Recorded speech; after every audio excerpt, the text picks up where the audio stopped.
অন্যতম প্রধান অস্ত্র। আমাদের বুকের ভেতরের জ্বালা, বুকের ভেতরের পুষে রাখা ক্ষোভগুলো বুলেটের মতো বের হয়ে আসতো প্রতিটা স্লোগানে স্লোগানে। স্লোগান ছিল আমাদের অন্যতম ভাষা, যে ভাষায় আমরা ব্যক্ত করেছি আমাদের অন্যতম মতামতগুলো, আমাদের ভাষাগুলো, আমাদের প্রতিবাদগুলো। এ পর্যায়ে আমাদের সেই জুলাই বিপ্লবে অগ্নিঝরা স্লোগান নিয়ে আসবেন আমাদের এক ঝাঁক তরুণী। একে একে মঞ্চে এসে স্লোগান দিবেন আমাদের বিভিন্ন শিক্ষা প্রতিষ্ঠানের শিক্ষার্থীরা। আমরা সেই স্লোগানের মাধ্যমে আবারও স্মৃতিচারণ করতে চাই সেই জুলাইয়ের সময়টাকে, যেই জুলাইয়ের অগ্নিঝরা স্লোগানের মাধ্যমে আমরা আমাদের দেশ কেঁপে উঠেছিল স্বৈরাচারের গদি।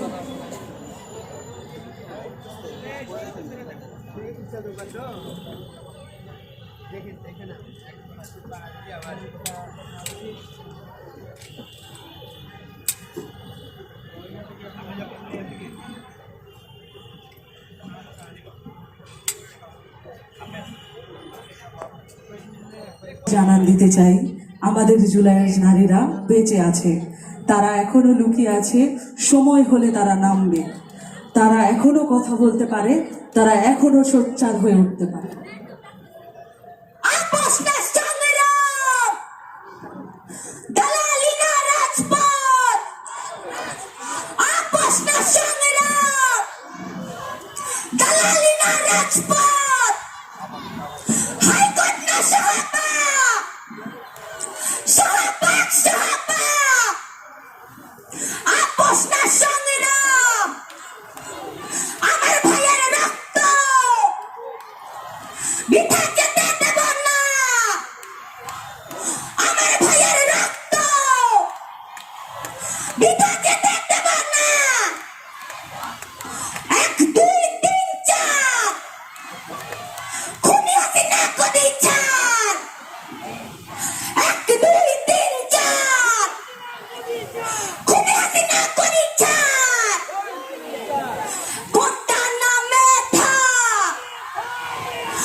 I'm